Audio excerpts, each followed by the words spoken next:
Aujourd'hui, c'est pour un cours de droit des sociétés, mais cours très en guillemets, puisque, déjà j'ai pas la prétention de pouvoir vous donner un cours absolument théorique vu que, moi je vis surtout le droit des sociétés de manière pratique. Donc, pour créer une société, il faut, en gros 3 choses. Pour revenir depuis le début, une société, c'est avant tout un contrat. Donc, les statuts d'une société qui vont, définir le cadre juridique de la société, c'est avant tout un contrat entre des associés. Pour ça, en fait, on retourne à l'article 1832 du code civil qui vient nous dire, grosso modo, qu'une société, c'est la volonté de 2 associés ou plus de mettre en commun des biens et de l'argent afin de poursuivre un but et réaliser un bénéfice qui se partageront entre eux. Donc ici, on a 3 éléments qui ressortent. D'abord, les associés. Comme on l'a dit, la société est un contrat, il faut donc avoir la possibilité de contracter et dans ce cas-là, on retourne sur les fondamentaux, les conditions pour conclure un contrat. Donc 3 conditions qui sont le consentement des parties. Forcément, le consentement des parties ne doit pas être vicié sous peine de nullité relative ou absolue selon les vices du consentement ou les autres cas de nullité. À préciser que, comme certains contrats, le contrat de société, les statuts, c'est un contrat qui a un fort intuitu personné. Donc on contracte très souvent en considération de la personne des associés. Et il peut y avoir aussi des cas d'erreur sur la personne, notamment sur ses qualités, ses compétences ou son niveau de revenu. Les autres conditions du contrat, en plus du consentement, ça va être la capacité des parties à contracter, donc qu'elles ne soient pas frappées d'une incapacité. On vise ici les mineurs, les majeurs protégés, mais également dans le cas des sociétés, les anciens dirigeants qui ont été frappés d'une interdiction de diriger une entreprise. Ça peut être le cas lorsqu'il y a eu des infractions pénales au moyen d'une société, par exemple les abus de biens sociaux, ou lorsqu'un dirigeant a conduit son ancienne entreprise à une liquidation judiciaire en ayant commis des fautes de gestion. Dans ce cas-là, le juge peut le condamner à une interdiction de gérer pour une période pouvant aller jusqu'à 15 ans. Et enfin, la dernière chose, dans un contrat, c'est un objet licite et certain. Alors, certain, il faut que l'objet soit déterminé ou déterminable. Là-dessus, pas trop de difficultés. Dans une société, elle va avoir son objet social et qui doit être licite, c'est-à-dire que cet objet social doit respecter la loi, le règlement, les bonnes mœurs et l'ordre public. Petit exemple, par exemple, si je crée une société dont l'objet social est contraire à la loi, par exemple, passer des partiels à la place d'étudiants, eh bien cet objet sera illicite car il enfreint le code pénal ou le code de l'enseignement ou celui de l'éducation nationale. Donc ça va être très rapidement les conditions pour les associés. Et là, vous me dites, oui, mais il y a des sociétés où il n'y a qu'un seul associé. Exactement. Il faut remettre en perspective le code civil qui a été écrit en 1804, et à ce moment-là, il n'y avait pas de possibilité de créer une société seule. Alors, évidemment, le droit s'adapte aux évolutions de la société, et aujourd'hui, il y a quelques sociétés qui permettent d'être seules. On pense à la société par action simplifiée qui va s'appeler SASU lorsqu'il y a un seul associé, ou la SARL qui devient la SARLU ou le URL. On a également des cas d'entrepreneurs individuels. Dans ce cas-là, on ne peut pas à proprement parler de société, vu qu'en fait, il n'y a pas de création de personne morale. C'est vraiment un entrepreneur seul, sans création de personne morale, qui va dédier une partie de ses biens à l'exploitation d'une activité. Dans un deuxième temps, les apports, c'est ce qui va constituer le capital social. Comme vous le savez, c'est la somme des éléments qui sont réunis au début de la vie de la société et qui sont un petit peu représentatifs du potentiel de cette société. Même si, dans de nombreux cas, voilà, il n'y a pas forcément de lien entre l'équivalent du capital social, la somme du capital social, et la santé financière d'une société. Donc, 3 sortes d'apports. Premièrement, ce sont les apports en numéraire, la moula, la quicheta, même si c'est en deuxième point, c'est pas grave, on va faire comme si c'était le premier. Donc là, c'est très simple, c'est de l'argent, mais uniquement de l'argent légal. C'est toute monnaie qui est reconnue par la loi. Donc toute devise légale, réglementaire, ce qui exclut directement en fait les crypto-monnaies, même si elles ont une valeur, et ça n'a rien à voir avec le fait qu'elles aient une valeur fluctuante, vu que toutes les monnaies ont une valeur fluctuante, c'est qu'en fait il n'y a pas de cadre légal encore autour des crypto-monnaies, ce qui fait qu'aujourd'hui c'est considéré comme des apports en nature. Les apports en nature, ça va être tous les biens, matériels ou immatériels, qui vont être apportés par les associés. Ça peut être des bureaux, ça peut être des stocks, ça peut être un fonds de commerce. Tout ce qui n'est pas de l'argent va être considéré comme des apports en nature. Il faut également savoir que lorsque les apports en nature dépassent 50% de la totalité du capital social ou une certaine somme dont j'ai oublié le montant, il va falloir les faire valider leur valeur par un commissaire aux apports. 2 possibilités alors, soit on passe par un commissaire aux apports, soit à l'unanimité des associés, on décide de renoncer à faire appel à un commissaire aux apports. Dans ce cas-là, en fait, les associés seront tenus pour responsables de la valeur qu'ils auront donnée à leurs apports. Et ça, c'est très important parce que dans le cadre d'une liquidation judiciaire où il faut récupérer énormément d'argent très rapidement, si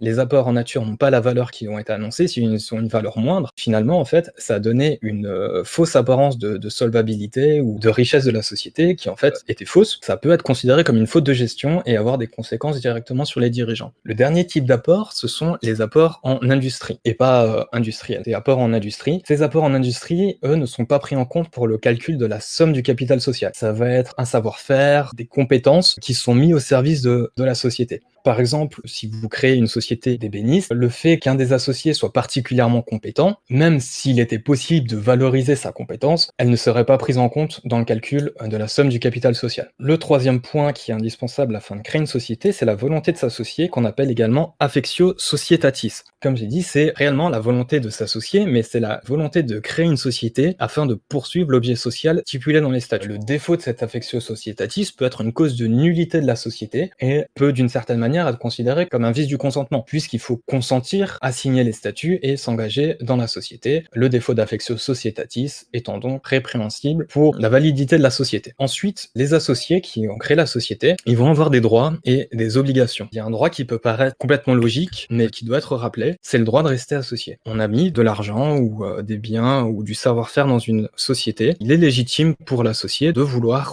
rester dans la société aussi longtemps qu'il le souhaite, aussi longtemps qu'il a son affectio societatis qui est présent. Ça signifie que, outre des conditions particulières, on ne peut pas exclure un associé d'une société. Évidemment, c'est un petit peu comme dans les relations amoureuses, parfois on a un compagnon qui est toxique. Même si toutes nos copines nous disent de le quitter, eh ben on reste avec, alors que ça nous fait du mal et à un moment il faut prendre la décision qui s'impose. Alors, il y a plusieurs manières d'exclure un associé toxique. Première manière, c'est de prévoir dans ses statuts une clause d'exclusion qui va définir les conditions dans lesquelles un associé pourrait être exclu de la société. C'est, on va dire, la manière la plus simple. Les autres manières, c'est en cas d'incapacité ou de vice du consentement d'un des associés.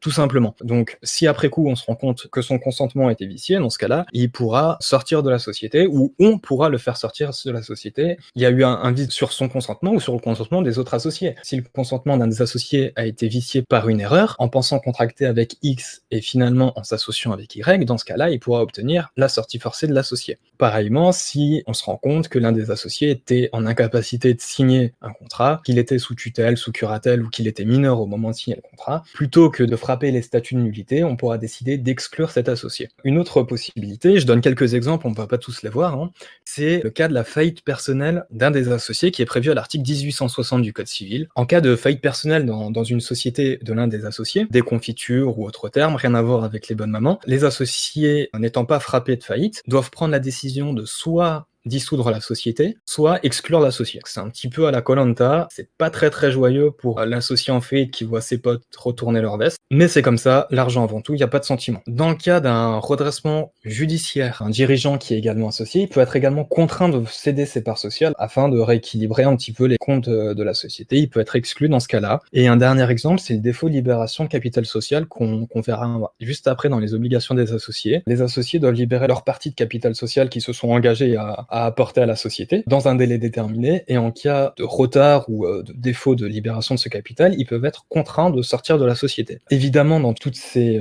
hypothèses où l'associé sort de gré ou de force de la société, soit les autres associés, soit la société devront procéder selon les cas au rachat de ses parts sociales, ou en tout cas lorsqu'il a libéré sa partie du capital, car au moment où il rentre, il apporte des biens ou de l'argent, mais au moment où il ressort, il rend ses parts sociales et il récupère autant que ce qu'il a apporté en échange de ses parts sociales. Ensuite, on a le droit de participer aux décisions de la société. Et ça, c'est ce qu'on appelle les droits politiques dans la société. C'est un petit peu comme une démocratie, même si pas vraiment, puisque les droits de vote peuvent être modulés. Il faut distinguer deux sortes de participation dans une société. D'abord, on a les parts sociales ou actions avec un droit de vote. Dans la SARL, Société à responsabilité limitée, toutes les parts sociales valent une voix, et il n'est pas possible de créer des parts sociales sans droit de vote. Comme ça, c'est clair, ça c'est très démocratique, le plus riche a le plus de voix. C'est comme ça. Dans les sociétés à responsabilité illimitée, comme dans les sociétés civiles, chaque associé dispose d'une voix. Donc là, ça va pas être en fonction du capital social, et c'est sûrement la société la plus démocratique. À côté de ça, on a les sociétés à action, que ce soit les sociétés à action simplifiées, les sociétés anonymes ou les sociétés en commandite par action. Dans ces sociétés, qui disposent d'actions et pas de parts sociales, il est possible de créer des actions sans droit de vote. C'est ce qu'on va appeler des actions de préférence. Des actions sans droit de vote ou des actions à vote double. C'est également possible de prévoir des actions avec un bénéfice accru ou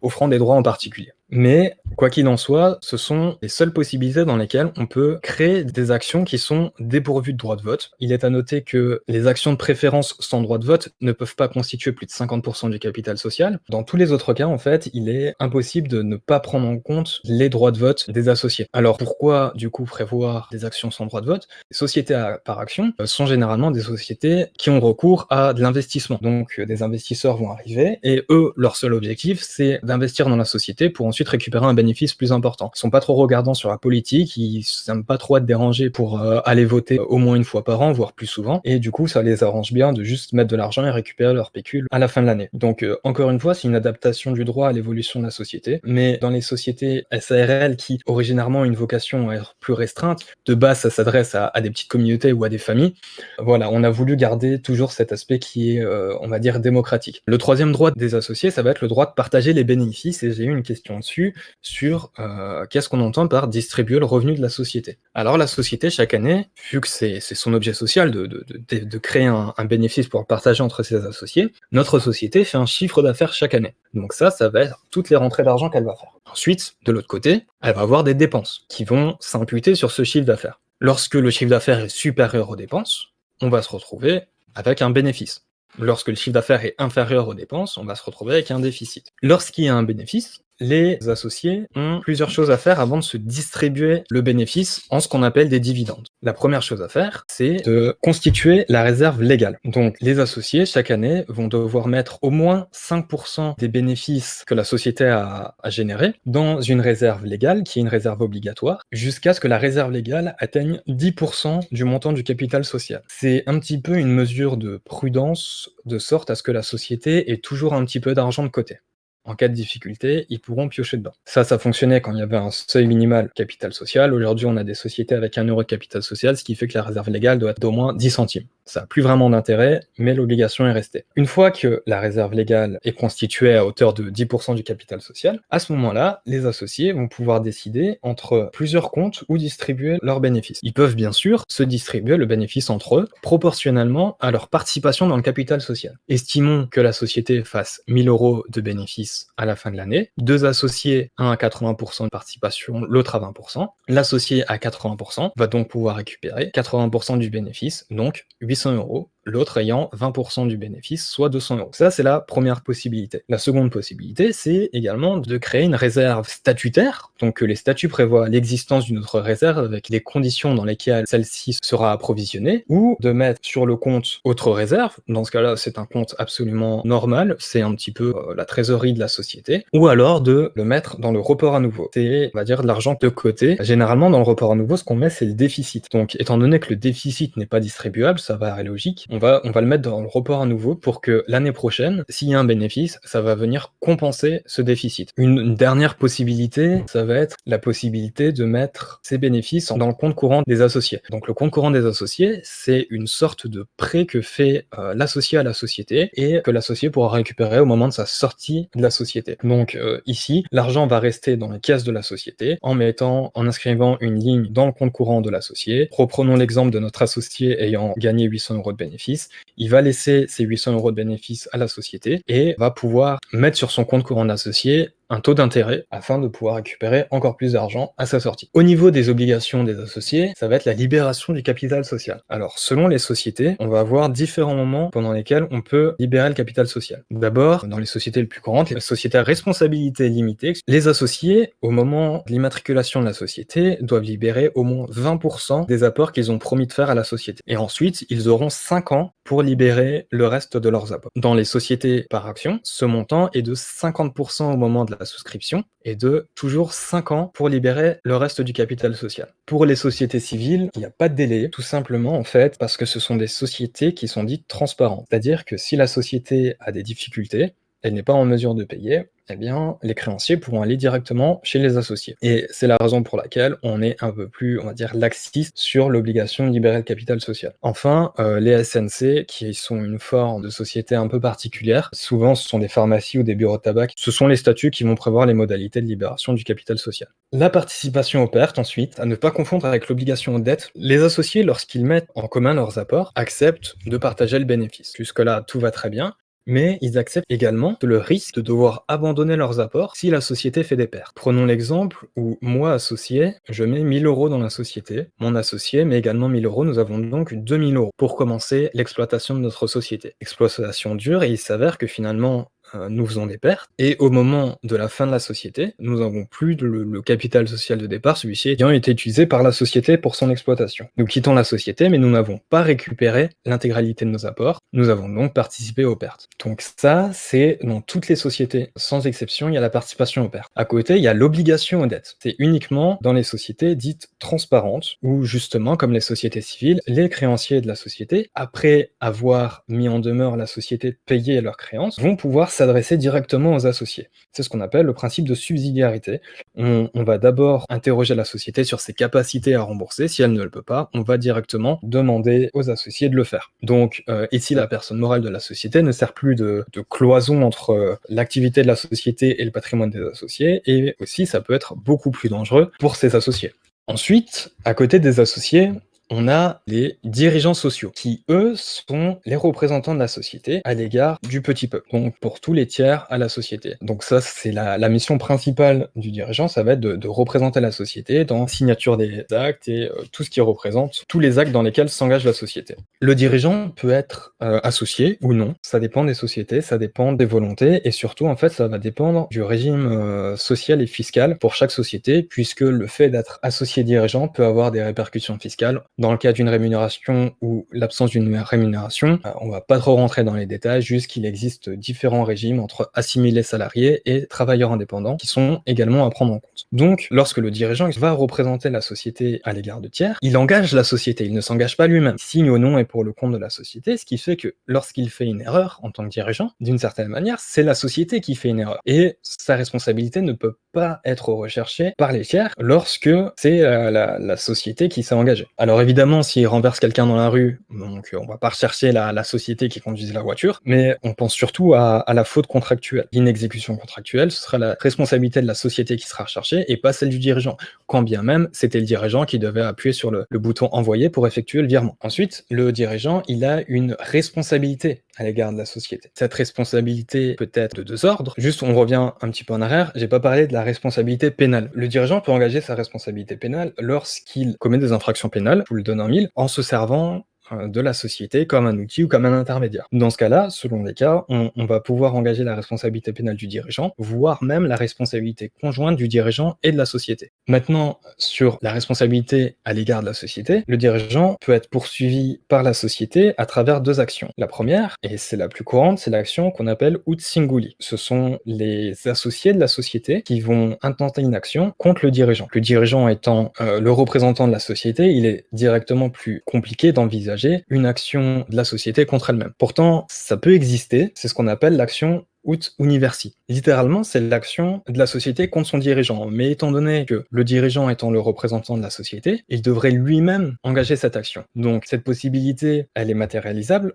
En cas de pluralité de dirigeants, c'est possible d'avoir plusieurs dirigeants dans une société, ou alors lorsqu'un nouveau dirigeant va intenter l'action contre l'ancien représentant de la société qui était dirigeant au moment des faits reprochés. Dans ce cas-là, c'est possible d'envisager l'action ut universi. Encore une autre partie, celle-ci, sur les conventions.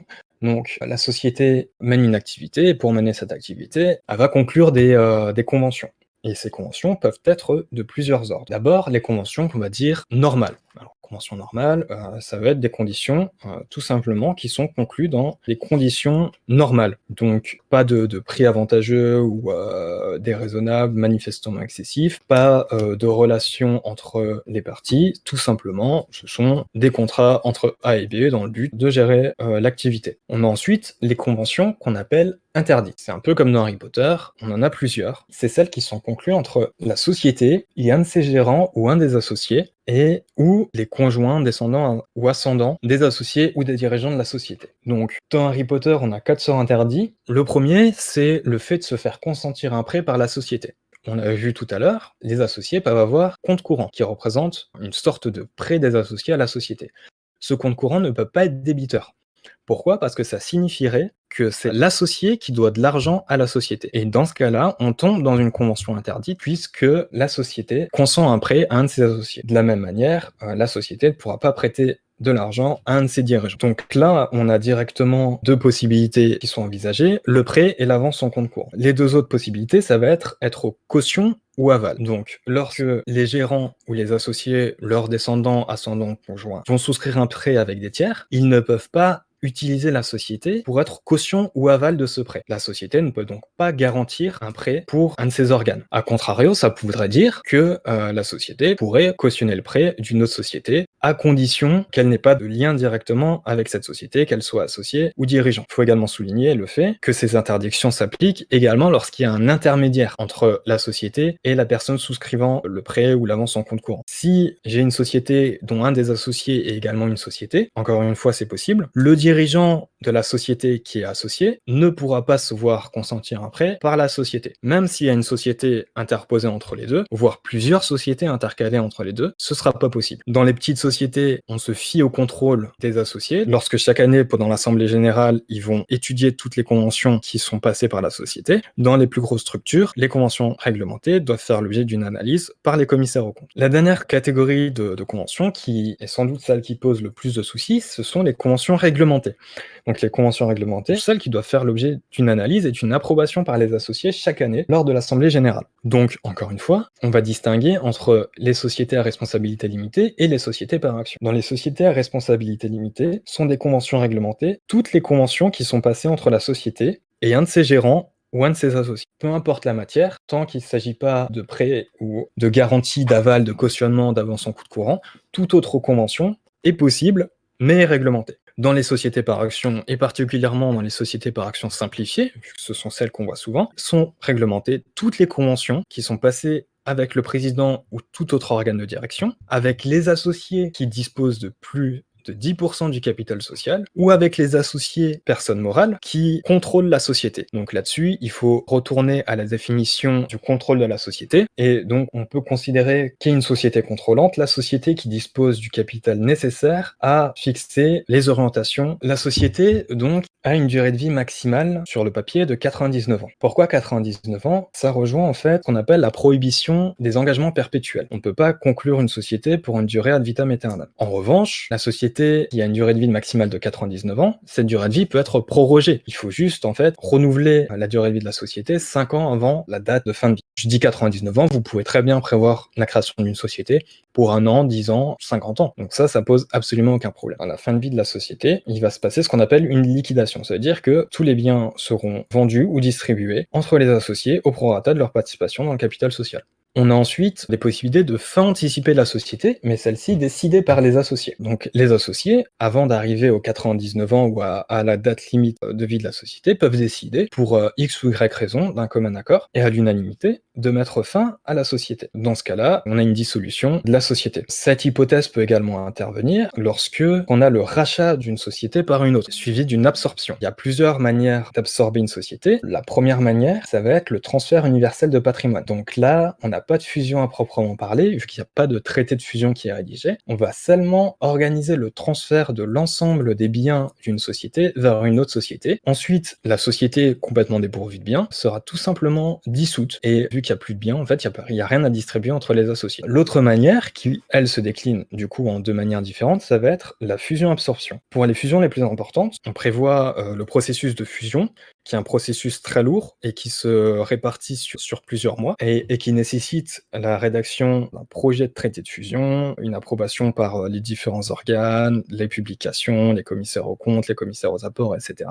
Et pour les structures qui sont plus petites, on a un régime qui s'appelle la fusion simplifiée. C'est le même principe, sauf que les structures sont plus petites, donc on dispose d'un régime simplifié afin d'accélérer les procédures et les formalités. La dernière manière de mettre fin à une société, c'est en cas de difficultés économiques. Dans le meilleur des mondes, les dirigeants, étant absolument consciencieux et raisonnables, mettraient fin à leur activité dès lors qu'ils verraient des difficultés économiques et qu'ils sentiraient que la poursuite de l'activité n'est plus possible. Malheureusement, nous ne sommes que des humains et plus souvent ce qui se passe, c'est qu'on ne veut pas regarder la vérité en face et finalement, on persiste à continuer son activité alors même qu'elle n'est pas rentable. Ce qui conduit généralement à des redressements, des liquidations judiciaires judiciaire et donc à la disparition de la personne morale, la disparition de la société lorsque plus aucune issue de redressement n'est envisagée. Donc on a vu énormément ça avec les restaurateurs qui ont subi les attentats, les gilets jaunes et qui n'ont pas réussi à se relever sans jamais remettre en question le fait de vendre des paris à 7,50 €. Mais bon, ça fait du boulot, ça fait des sous aussi, faut l'admettre. Choisissez les procédures collectives, c'est très porteur et vu la crise actuelle, il y a beaucoup de travail. Et aujourd'hui, c'est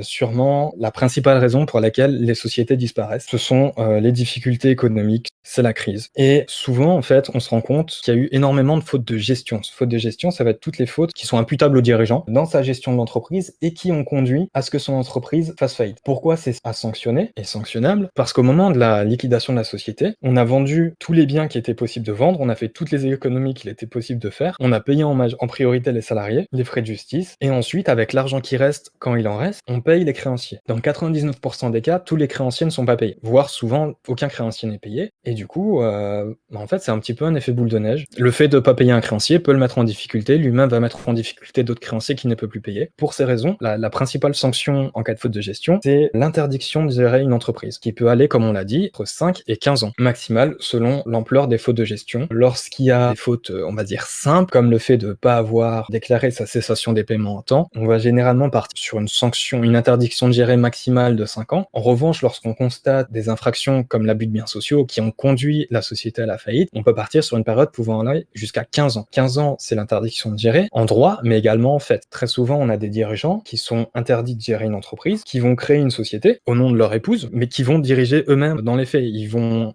agir à l'égard des co-contractants, des créanciers, des fournisseurs, comme s'ils étaient eux-mêmes dirigeants.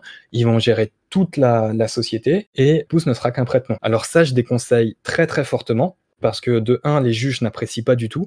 De 2, en cas d'autres procédures, le juge ne fera pas la distinction entre dirigeant de fait et dirigeant de droit. À partir du moment où la personne prête nom a consenti à être dirigeant de droit, elle sera elle aussi condamnée. Le dirigeant de fait, d'autant plus en état de récidive, sera très lourdement condamné lui aussi. Sur ces belles paroles et cette super montre Hello Kitty, c'est une édition limitée pour ceux qui ont la référence à Iron Man 3. Et je vous souhaite un excellent dimanche, une excellente fin de week-end. Prenez soin de vous, sortez pas trop parce que c'est pas trop recommandé en ce moment. Et tout ce que je peux vous souhaiter, c'est de réussir vos partiels pour ceux qui en ont prochainement. Et surtout de la paix sur vous. Passez une excellente journée. Et à très bientôt.